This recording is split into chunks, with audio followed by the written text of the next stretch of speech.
So this is transforming the player experience with Realmworks, and this is going to be focused on basically what can you give to your players as a GM when you use Realmworks. What is the different experience they'll get gaming with you versus gaming with your evil twin who's not using Realmworks. I think some of you slide. Okay, I guess you can't click the slide anymore to make it happen. Some of you said you were in my seminar yesterday, so welcome back. For those of you who weren't there and who don't know who I am Joe. I'm on the Realmworks team. I'm also Joe on the forums. I do user interface and user experience for Realmworks, our online store, and a number of other things. I'm usually behind the feature and functionality design along with Rob for all the Realmworks features. I do some Windows UI programming for Realmworks, the desktop app, and I'm also going to be a key player in the future web development for Realmworks, so the web-based player access that's going to be coming out and leveraging the cloud. I also do a decent amount of QA, just testing Realmworks, making sure it works reasonably well. Also designing the data structure that you guys are building on, and the customization framework that you guys can build off of. Hello, do you have a ticket? Yes. Okay, I'll grab that so I don't forget later. Thank you so much. So basically, I do a whole lot of stuff on Realmworks, and if there's anything wrong, you can probably blame me somehow. So feel free to do that nicely, and we can probably have a chat about what could be better. That's it. There's no more slides. This isn't going to be a boring slideshow type presentation. We're going to jump straight into Realmworks. So we've only got about an hour. I'm going to talk for maybe 30-40 minutes. You guys can feel free to interrupt me with any questions you guys have. We can totally go off the rails if you really want to. There's some stuff I want to cover for those of you who weren't in my last session, but it sounds like if most of you were in, almost everybody was in one of Rob's sessions, right? Yes. Okay, and most of you, other than our newbie, have been using Realmworks yourselves, at home. Okay, so let me get a different show of hands. How many of you have actually used Realmworks during a game session? Okay, so maybe about half. How many of you felt like you didn't know all the features that Realmworks had to use at the table? Like you used it a little bit, you used some of it, but you're like, I wonder if there's some more. Most of you are wondering if there's more. Who's pretty confident that they know everything you can do with Realmworks at the table? It's like Photoshop. You can use it for a decade. Yeah. You still think Yes. Okay, so we're gonna launch into maybe Rise of the Runelords, and we're gonna kind of go over some stuff that some of you might already know, some of you might not know, or might not have thought that you could use the tool in that way. And again, if there's something you're like having a question about, feel free to ask me. Don't show this message again, thanks. Okay, so hopefully one of the first things you did when you ran your game is you started a game session. Who didn't know that they should have done that? Are you all doing that already? No? Okay, so some of you probably already knew that, some of you didn't. So let's go ahead and start a game session. We'll do this just really quickly.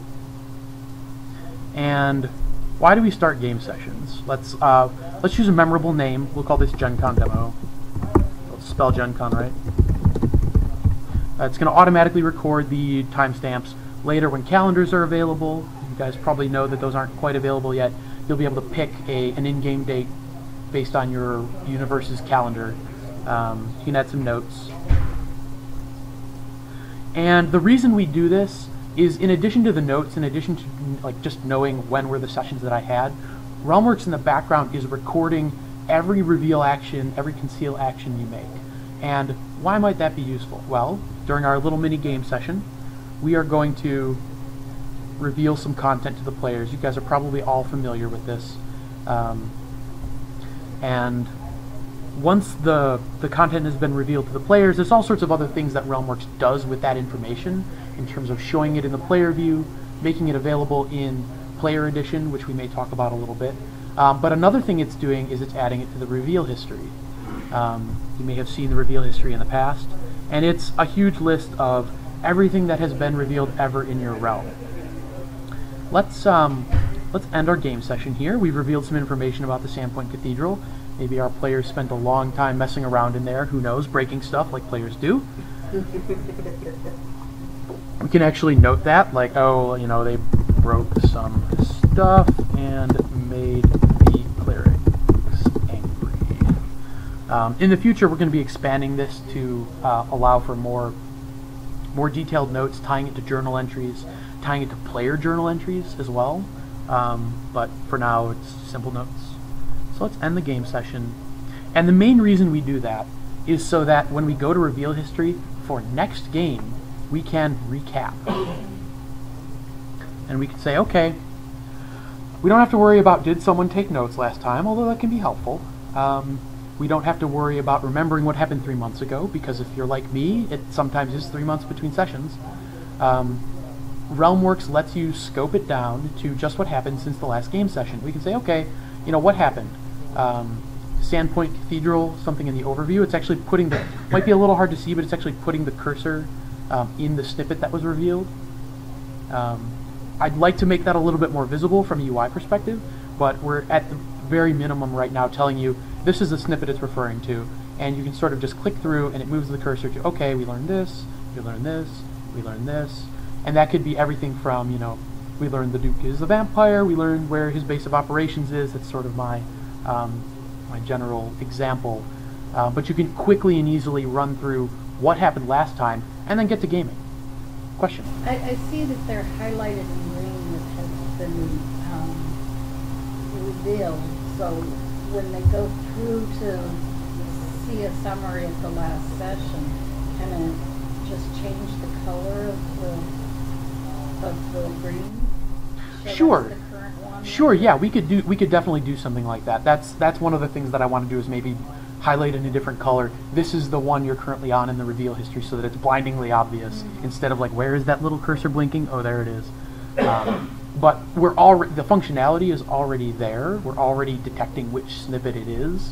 It's just a matter of, okay, instead of doing it in a way that's hard to see, let's make it, you know, bright orange or something, so that it's, you know, impossible to miss. Okay, so that's sort of one thing that you can do that you may not have known. Let's see. Game sessions. I think we've covered game sessions for the most part. Quick question. When you end the game, what if you forget to end the game session? Got it. Very good question. We actually have thought of that. So if you forget to end the game session, the next time you launch RealmWorks, if you try to start a new game session, it will still be in the your a game session is running mode. Okay. It's not something that goes away when you close. Okay. I think. I'm pretty sure. QA test for Monday. Yes, I believe that is the way that works. So if you've forgotten, and you know it's a while later, and you realize, oh, you know, nuts, I forgot about that. You can go to Manage Realm, Game Sessions, and you can actually edit the start and end times if you. Where was that? Sorry, sure. I typed these wonderful notes for a game session into the game session, and then I have no idea what. Got it. One of the other things I really want to do with the interface is push game sessions more to the forefront to make them more obvious. The functionality works now, but it's going to be something we're going to be working on to make more intuitive and more obvious. But it's you go to Manage Realm, which is sort of all sorts of different aspects of your realm. There's some beta stuff that's sort of hidden right now, but right now it's basically just the name of your realm and the sessions in your realm. Okay. It lists out all your sessions in chronological order, and you can actually change the session start and end dates. And I believe that will actually, like, let's say you forgot to start a session, but you had been revealing things. I believe the way it works under the hood is that, let's say you started at 5 p.m. and you forgot to actually start the game session until 8 p.m. You can go and turn back the clock and say, no, the session started at 5 p.m. and all the things you've revealed in that time window will now get picked up in your recaps. I believe that's the way it works. So if you guys were all wondering, where do I get my game session notes? There it is. It may be moving in the future, hopefully to somewhere more obvious.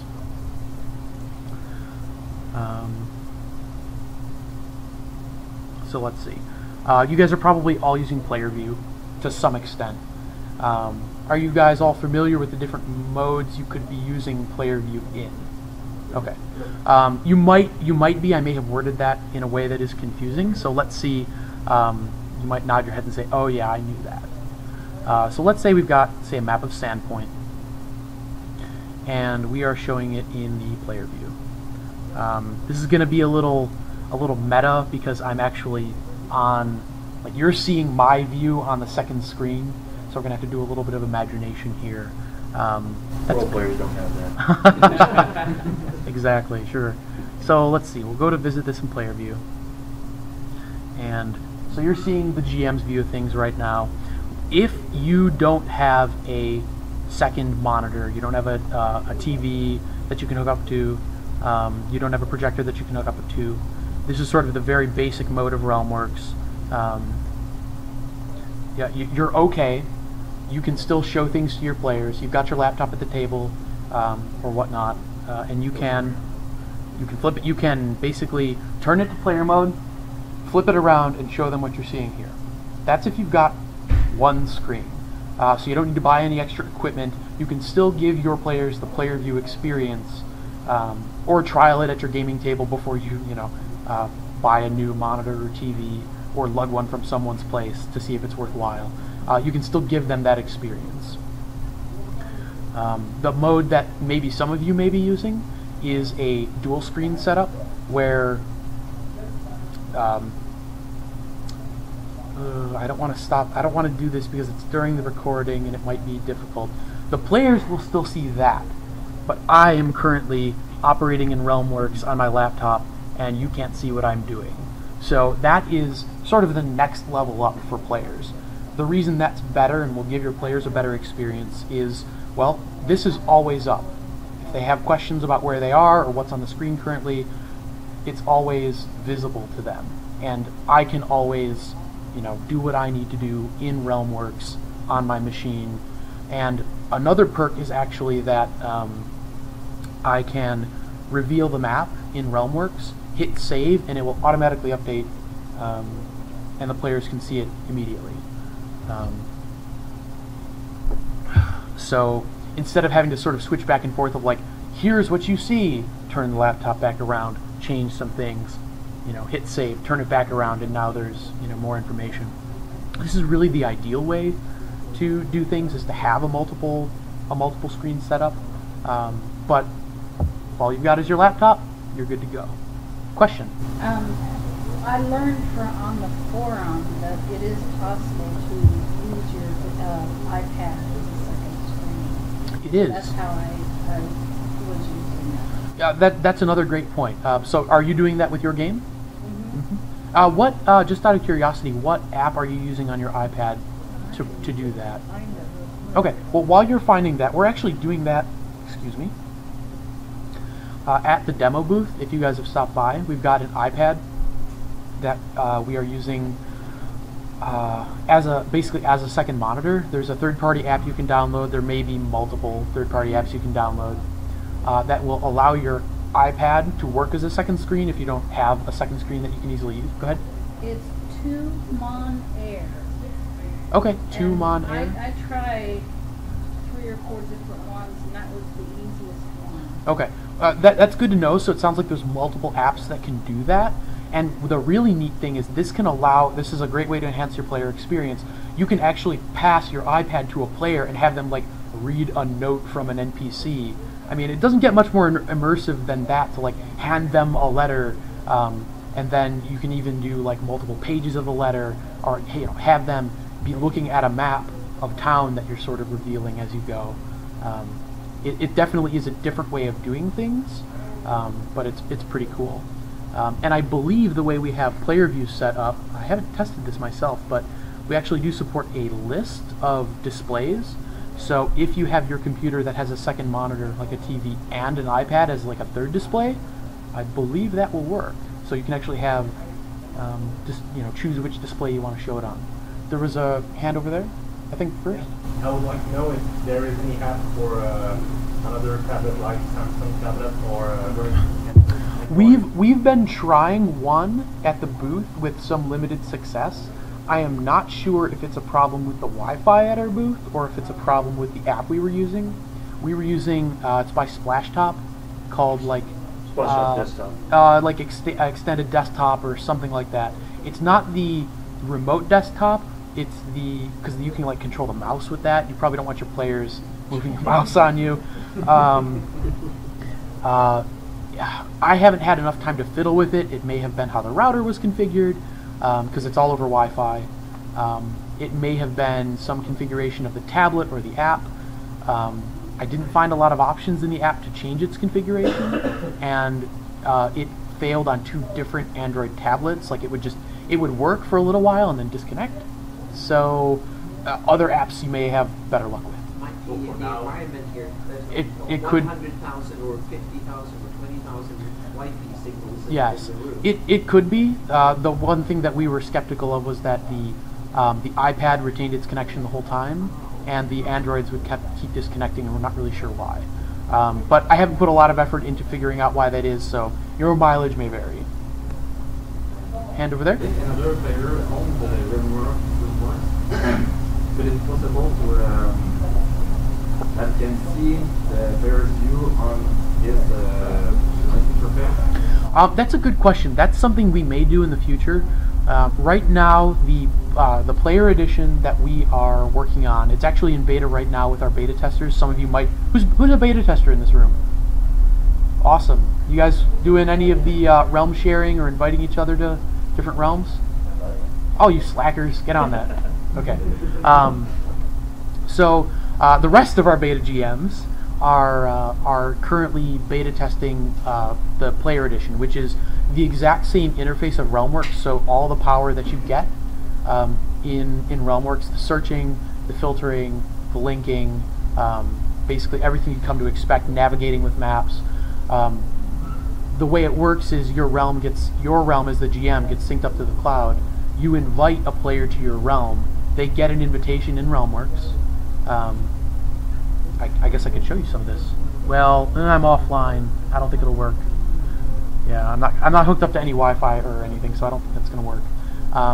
You get an invitation from your GM in Realmworks. You accept the invitation, and then his or her realm, appears in your realm's list, and you can sync it down. As a player, you only get information the GM has revealed.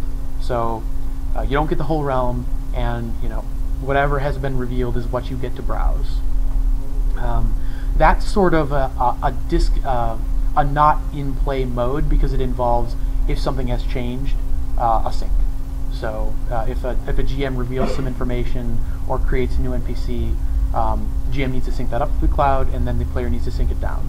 So for right now, for Player Edition, it's really intended for your players to be able to engage with the game outside of gaming hours. So you can remind everyone, hey, we have a game, next week or tomorrow. Go ahead and sync down. Go ahead and check the reveal history to review what we did last time. But then the players can also sort of go off on their own and read up on the backgrounds of the NPCs, maybe review encounters that you've already had and see if they maybe missed any clues. What will be the price for the Player Edition? Pricing for Player Edition is a single Player Edition license code is $10.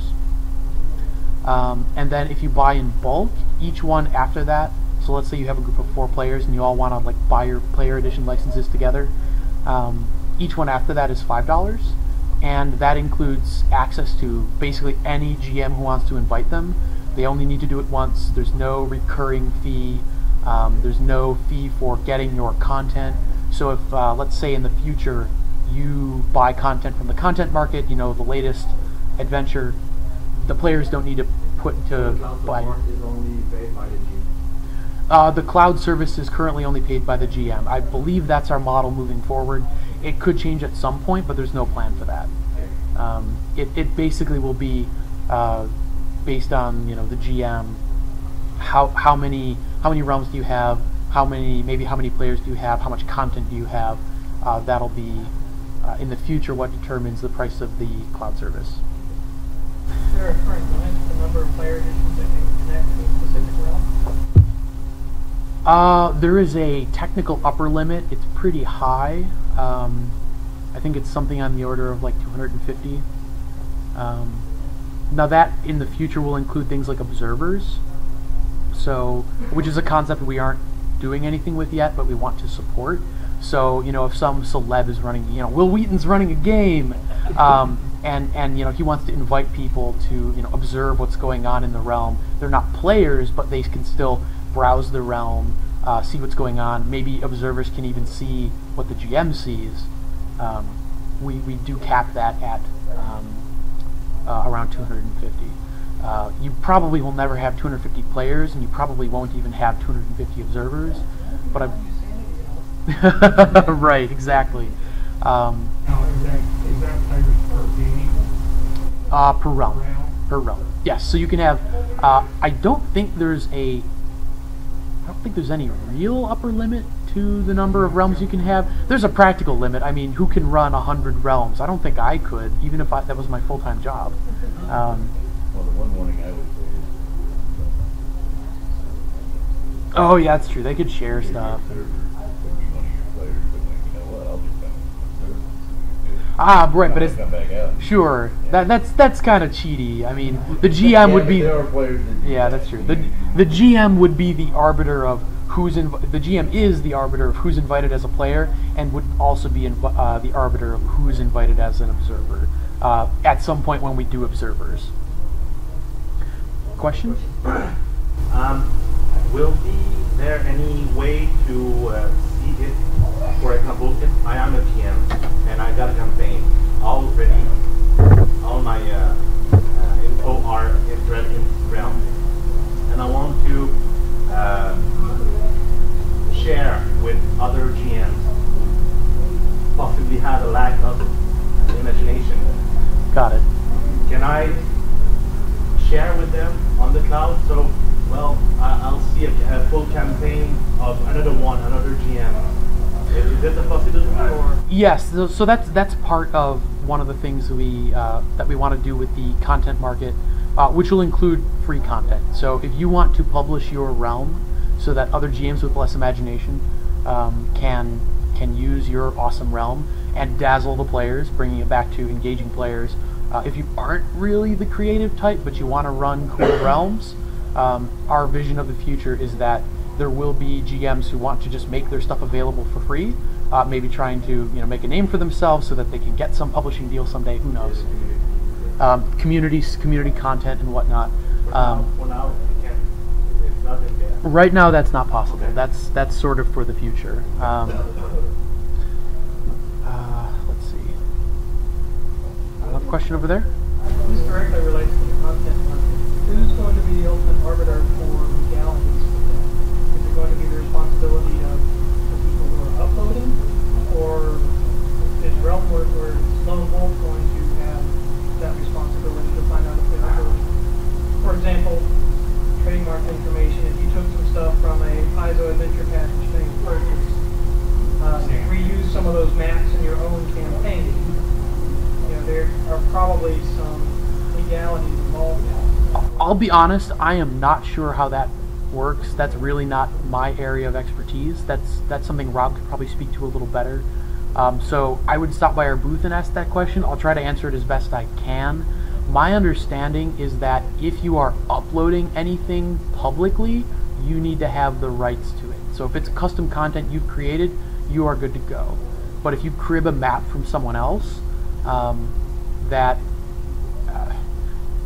map you create, you've got rights to. If it's a map from someone else, the waters become quite a bit muddier. I don't know how we'll handle things like, let's say, you get rights from that map creator. How will all that work? That's a good question. I don't know the answer to that. In terms of people doing things like, let's say they take a game system that we don't have available on the content market, and they do all the work of entering it, and then they want to upload it and make it available. I don't know if that will be okay or not. Some parts of it may be, like game mechanics may be possible, but adventure content probably not be. Now, there is the notion of like a private share. You sort of mentioned, what if I have a GM who's a friend who wants to run my campaign, but my campaign is, say, in a really heavily copyrighted IP like Star Wars or something, and you've got the PCs are meeting all the iconic characters, and that's sort of a legal nightmare in a certain way.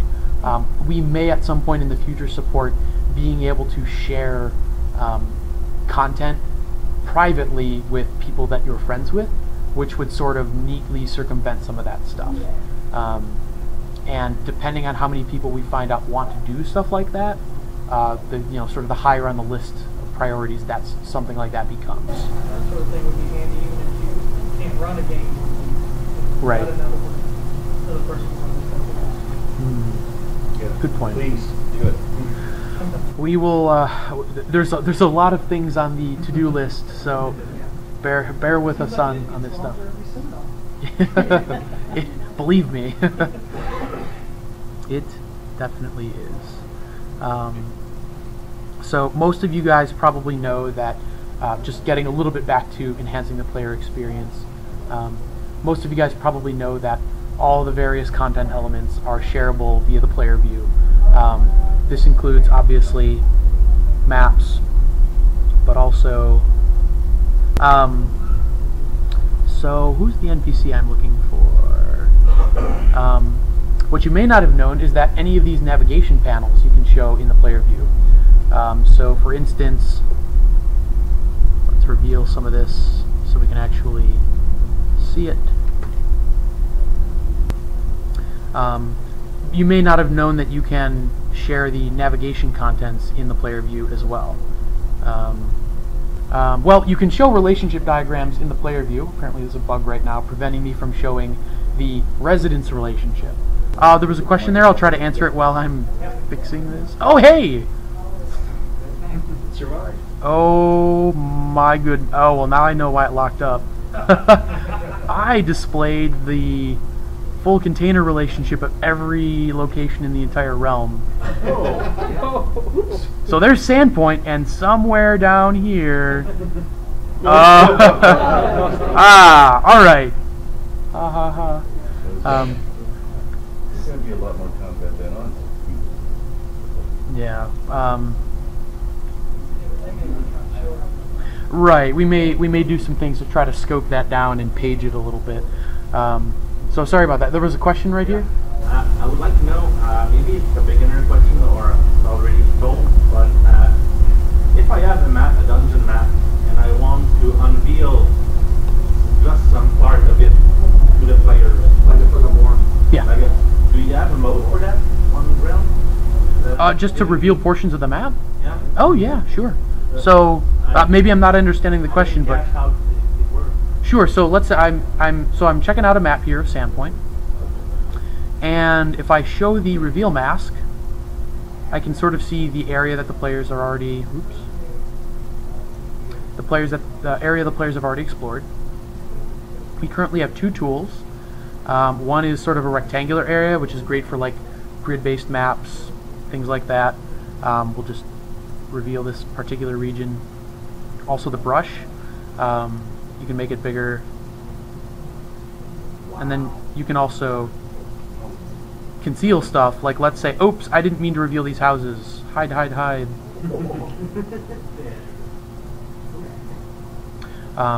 Those are the two modes that we're doing right now. You save at each time after you've done. Yes, and the reason for that is actually a very player-focused one. We don't want the reveal to be, so you see like those are covered up now. We don't want, if the players are looking at this and you're revealing stuff and oops, I did something I didn't want and now I revealed something. Is that one of the bugs? I can see one of your hints showing. No, that's actually, that's a change of heart. It used to work that way, the way you're describing. We actually changed our minds on that. One of the things we wanted you to be able to do with players is have an area revealed and then have a pin that's marking some distant location they've heard about, and they kind of know, like, go that way, but they don't really know what's around it, they don't know what's in between, they don't know really how far it is, per se. So revealed pins in a concealed area are something you can do now.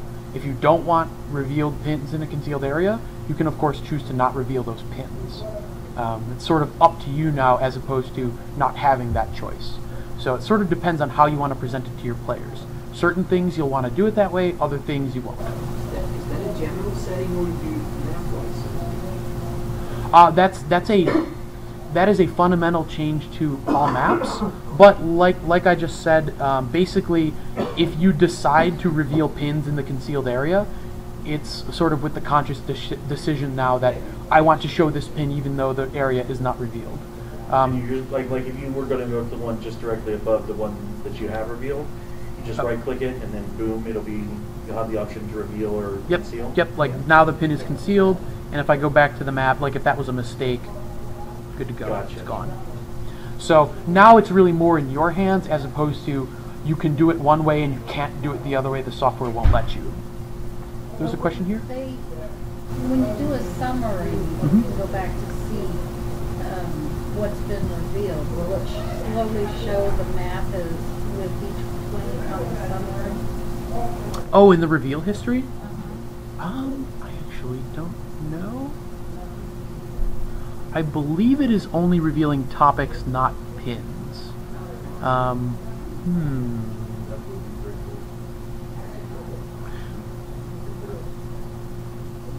In the session history? Right, in the session history. Let me make a note of that. I want to ask Rob about that. That's a good point. I'm not exactly sure how we'd handle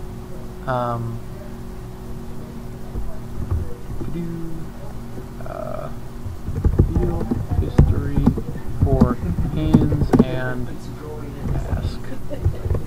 Control N is going to be part of it. So there's going to be some trouble with, well, maybe some trouble with doing progressive reveal or keeping track of the history of reveal of maps, because basically, well, it's sort of a technical limitation at this point, but we're storing I guess it's highly compressed though, so it might be okay. We're actually storing a black and white image of just the mask that's covering the area.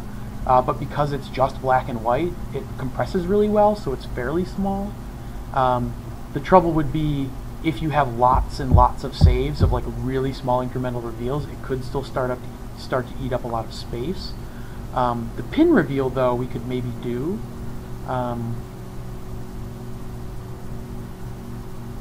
The pin reveal we could maybe do. So, thank you. Let's see, how much time do we have left? I'm showing about 20 minutes. I see a hand over there. Yeah, question about the Fog of War again. Any plans for you're making it, well, a couple of things. Like, I'm thinking in terms of light sources in a dark dungeon. Got it. Things, bright versus dim illumination out to separate distances. I.e. different transparency levels. Right. And a set size of a space that is temporary. Pick it up and move that shape around the map. Got it. Okay, I understand what you're saying. So there's a couple things. Some of that gets a little bit into virtual tabletop-esque stuff. We may do some of that stuff, like map tokens are coming, but they're really intended to show like placement of where is the trap, where is the treasure. They're really not intended to show like live gameplay conditions, like the fire is here and is spreading. I guess we could maybe do something like that, but definitely not the goblin is in this square and next turn you will move to this square and next, that's very virtual tabletop territory that we'd sort of rather integrate with a great virtual tabletop like Roll20 or something for that sort of stuff. But I want to give you a little ray of hope. We do want to support some very general additions to maps to sort of enhance them and make them more usable at the table.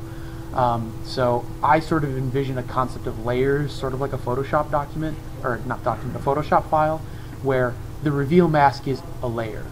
And then you can have another layer, which could be lighting. It could be whatever you define. So it's just, you know, another image overlay. It could just be a color overlay. So you can say turn off the reveal and turn on the layer that I've labeled as lighting. That way, Realmworks is doing the simple thing, which is just handling showing overlays, and it's up to you to go in Paint or Photoshop and draw the light areas, things like that. But that we can handle a lot of flexible things like that. You could even, with a layer system, show changes over time. You've got the town, and then the town after it was destroyed, and certain buildings are ruined or something.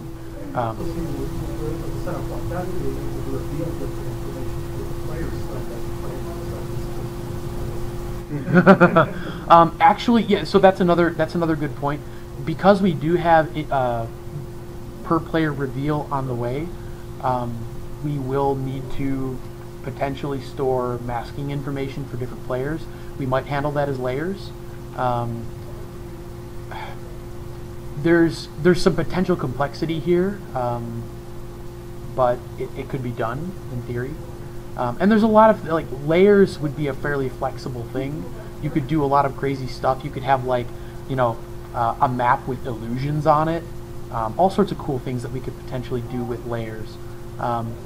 Given that these are called, we use them for maps, but we also just call them smart images, because you can use them for things that aren't maps. Basically, any image that you want to mask and have areas of interest called out. You can do that for like a sort of almost like one of the old style adventure games where there's a picture of a scene and there's like, oh well, what's under the rug? One of those. That's a way you can engage your players right now with Realmworks as it is. To have pins hidden on a map, and they have to say, oh, let's check the cabinets, or let's look under the bed. You could do that. What about now we only have one map? Would that be a possibility that if you treat them as icons, you can kind of upload, use your own small icons, so you can have different icons for different types of symbols on the map? We are. That's one of the things we want to do. Like I was saying, smart images are sort of they're sort of a high point. They're sort of a big feature of Realmworks. So we're going to be spending a lot of time on enhancing them and making them better and better. One of the things that we have on our radar is different symbols. So instead of just pins, maybe a different icon for cities versus other things. We may allow for uploading of your own icons. I'm not sure about that yet. One of the troubles we've had with map pins is it is hard to get pins that behave well and stand out well on all different kinds of maps. Now, if you can upload your own, that may be alleviated. Like, hey, you've got an ocean blue map, don't upload ocean blue icons. That'll be tough on you. There's some other technical concerns around that, but we're looking at both. Either providing like a suite of useful icons, for a trap pin or a city pin. And maybe potentially your own. Over there? Most of our campaign are pretty much there. I'm actually working with so one of the things, one of our direct PMs that I think is pretty cool is most of the images on Realmworks are map cities. So one of our DMs actually, when you get into the counter, he likes to show a picture that everybody can see what you're encountering. And right, a monster. Name. Oh, this is some creature you don't know. It's unidentified. You don't know. Now you see what it looks like, and it seems to enhance the playing experience. Maybe somebody does know what it looks like. So basically, if you would have character with a monster or something, you can put the image in, and that part of the character. I don't know if that's possible, if that's something to think about. Sort of bestiary type thing. We do have, you guys may not have spent much time in this area, but we do have a mechanics area. Eventually, the ideal is that you'll be able to pull whatever game system you like from the content market that publisher has already put together for you, so you don't have to go through the arduous task of entering all of like Pathfinder core yourself. That's quite an extensive book, and of course they have a big suite of add-ons and whatnot. But you can also, of course, make your own custom monsters, and one of the things you're freely able to do on a monster is, of course, add a picture and display the monster. You're not stuck with just the fields and snippets that we've provided for you. You can always add your own, and you can have maybe multiple pictures of the monster. Here's what it looks like when you first encounter it. Maybe it goes through some sort of morph. It has multiple phases of its existence or something. You can do all sorts of stuff with that. And then sort of as the battle progresses and it sort of goes from like normal mode to super rage boss mode, you can sort of show that transition and really drive it home. You can store almost any type of file. I mean, you can have a sound bite or something like that for removing sound effects out. And I friend who was doing that, especially big sounds. So I simply put the sound file in different locations and stuff. When the sounds start, yeah, you can hear the back. exactly. Yeah. So you can store them for that room and just press play when you start it. That's a very good point. You might attach it to a monster, like if you've got a custom monster, you might attach it to an encounter.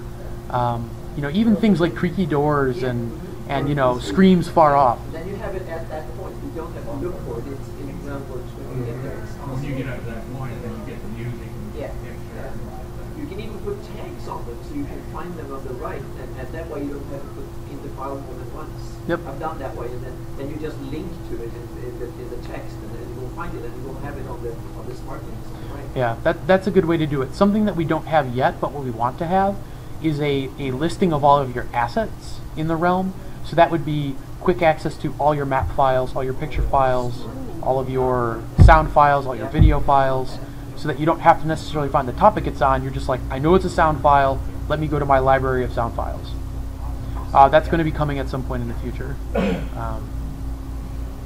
There's a lot of features that you've gone over that sound like they would work well with integration with other products, like a virtual tabletop, or like a music player for ambient noise and whatnot. Like Sirenscape, for instance. Yes. So, what avenues are you guys pursuing for that? Because if you had a comprehensive suite of GM tools, you could put together something really incredible. We're talking with Ben from Sirenscape. I've been chatting with him over email. Obviously, our run-up to Gen Con and his run-up to Gen Con have both been very hectic. Mm-hmm. So we're sort of talking really high level of like, how would we want to integrate these things? What would we have to do technically to make that happen? And it's sort of a learning experience for both of us because I don't know if you've checked him out at his booth at Sirenscape. He's doing something that we would rather not build ourselves because he's got like 3D positional audio, so if you've got a surround sound set up at your table, you can have the dragon come from some direction even. That stuff's really cool. We don't want to build that ourselves. He's already done a great job of doing that. We want to basically integrate with what Sirenscape has done. And they have different sound sets and whatnot. They're putting together a whole suite for that sort of stuff. But it's a learning experience for us because we don't know how his system is implemented. He doesn't know how ours are implemented. We both, in principle, are like, we don't want to step on each other's toes. We aren't out to build a soundscape type system. We have a very simple. You can attach a sound, and you can get a decent amount of mileage out of that. But he has basically like a battle mixer where you can like bring up the levels of the pirates' yars as they come off the ship and the clanking of swords, and then like have it diminish so that you can tell the players what's going on, but it's still sort of in the background. And then the ship sinks, and you click a button, and the cracking of the timbers happens and all that. We're not going to get to that level. So in principle, we both want to work together. It's just a matter of figuring out how do we do that technically. Even if it was just something like a link that you could build from within the program to trigger the Realmworks right. when I'm working with my player view, and then have the Sirenscape start up or have some other program set right. up for it. The real trick will be something like that we'll want to have it so that you can have Sirenscape open in the background, and in a certain encounter in RealmWorks, clicking, like open this encounter's Sirenscape package in Sirenscape that's already running. That's where we'd want to go. Yeah. Instead of having it, have to launch and you have to wait. But what about the virtual tabletop aspect? Like, is there any particular one you guys are looking at, or is it? How about the D20 Pro people? Yeah, I mean, we've in the past have actually even partnered with D20 Pro. We used to actually sell D20 Pro in our booth. And then there's also, I don't know if you guys have checked out, Epic Table is another virtual tabletop. They're actually using some of the same technology we are, so we may actually have some surface area to really, bring that to life. But third-party integration is a good deal of work, and we sort of need to know, like, what would we want to get out of it. I think there's some gains to be had there, because we don't want to make a virtual tabletop and they don't want to make a campaign manager. So again, we don't want to step on each other's toes. It's just a matter of figuring out what do we want to do technically, what do they need from a technical perspective on their end, what do we need on our end. It's fairly easy to imagine the interface like, oh, click a button and something happens in their app. But the actual technical plumbing to make that work, to talk across the OS, is non-trivial. I think there was a hand up over there. I see that you can add a sound effect. Yes. For example, a monster. Can you add a little video? Yep. Video file, Okay. and it will play in the player view. So this one is a little harder to think of how do you use, because like I don't have videos of orcs. I mean, most people No, but don't. if you, Hey. What format that you can make put AVI or? I think there's I'm not sure. I know there's a couple different formats. Most of the basic ones. I think AVI. I think like the standard Windows format.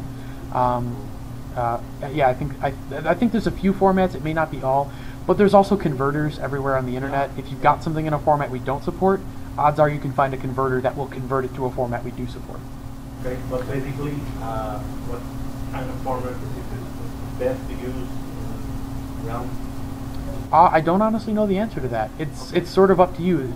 Video formats are almost always trade-offs between how much space does it take up, what's the visual quality, what's the sound quality, so it's really up to you. Basically, if you load it in and RealmWorks plays it, that's good enough for us. It's just a matter of how much space do you want to take up on your hard drive, that sort of thing. Currently, all of these files are integrated and saved in RealmWorks. They're not just points. Yes, they're not just loose. They're not just loose files. So if you like delete a video, it's actually still a file that lives in the RealmWorks database. And let's say you do delete that source file, the one that was sitting on your desktop, you can actually pull a file out of RealmWorks. There's an export that basically just takes the file out of the database and drops it wherever you want. Getting back to the video, you can actually just use clips. Like if you've got a dragon burning a town, like, oh, that's going to be a hard video clip to find. Like, go find a clip from The Hobbit. There's going to be some video of Smaug just like descending and destroying everything. Anything Yeah. on the internet. Yeah. So Allowed the cloud for account. right now, I believe space is currently unlimited. I could be wrong about that.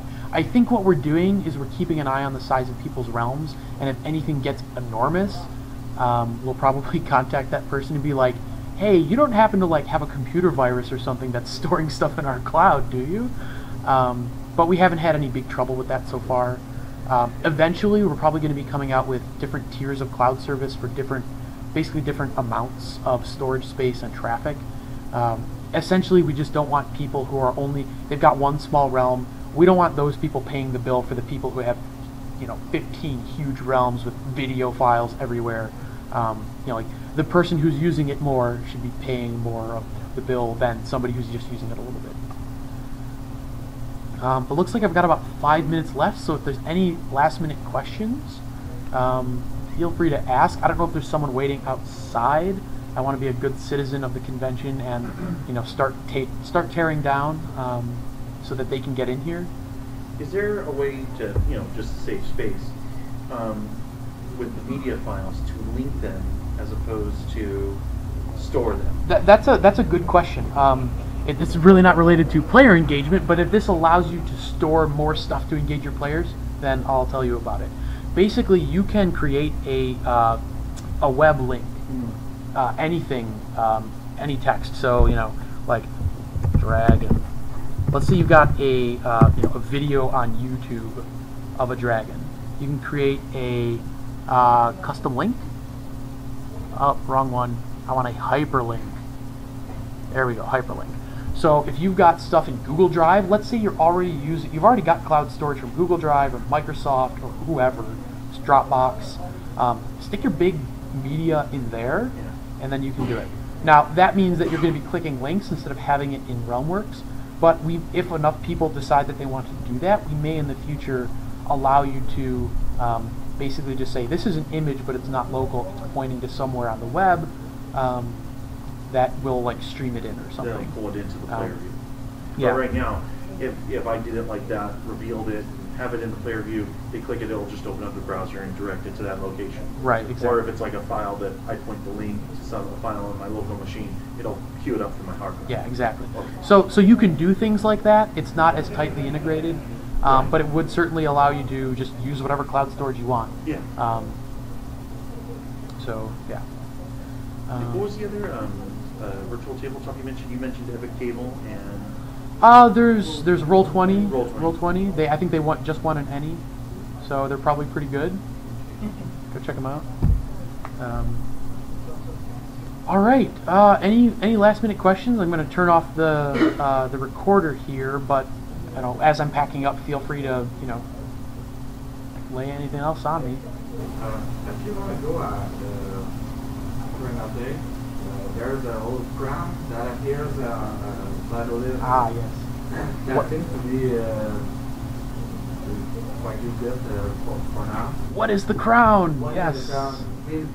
It means that I'm the owner of the realm. Yes. How can I be not the owner of the realm? Right, like I said, so this is related to Player Edition. Player Edition is going to allow players to access your realm, and as a GM, you basically have a built-in free version of Player Edition. As a GM, you can join anybody else's realm without having to pay for Player Edition yourself. It's already included. What that means is, in your realms list, you may have realms that you own that are, realms you created, and you may be playing in someone else's realm that you don't own. You're just a player. So that just gives you an idea of which ones are mine and which ones aren't. So the GM edition is at the same time the player edition is the... Yeah, there's nothing else for you to buy. You don't have to pay $10 more just so you can be a player in someone else's realm. If someone sends you an invitation, they're the GM and you're going to be a player, you'll get the invitation, you'll be able to join the realm. You're still in your Realmworks GM edition version, but you are not a GM in that realm. But for now, even between two GM editions, is it possible to share Not right now. Right now, only the beta team has that capability. They're basically testing it right now. They're building up a nice long bug list for us, and then when we get back from Gen Con, we're going to be working on that, and once it's nice and polished, we'll be releasing Player Edition commercially, and you'll be able to join each other's realms and do all that fun stuff. All right, thanks everyone. Thanks for coming. Thanks for watching our Gen Con 2014 seminar, Transforming the Player Experience with Realmworks. Be sure to explore the other videos on our channel, and make sure to check out Realmworks at www.getrealmworks.com.